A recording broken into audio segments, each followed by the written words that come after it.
I think about what the Bible says about anxiety, and sometimes we can use the Bible against us.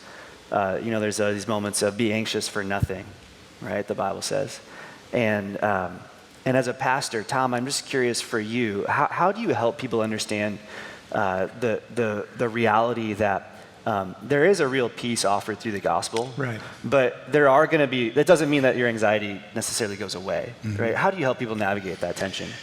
It's really a delicate and a complex thing, but to be anxious for nothing, I believe in that context means don't stop trusting God in these moments, though things might look kind of grim.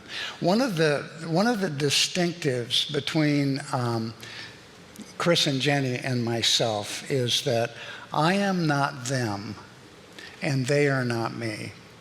So I come alongside in a pastoral sense and as a sacred companion, so to speak, and we just try and explore, try and locate God in whatever the context is.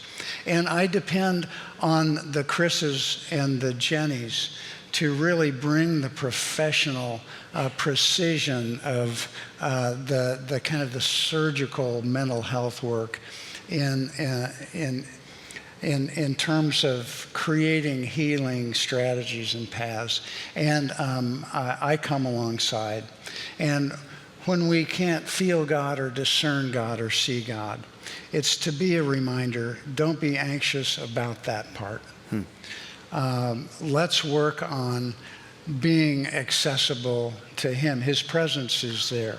Yeah. That's a non-negotiable. Sometimes we're in positions where we can't see it, we can't feel it, or sometimes we don't want to.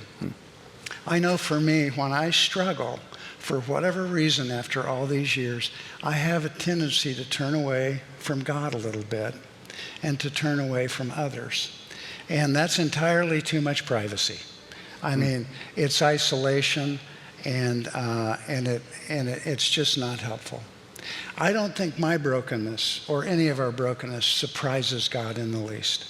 I think perhaps what surprises Him is when we don't turn immediately towards Him in those moments and discern and approach His wide open arms, the smile on His face and the desire to love us. So yeah.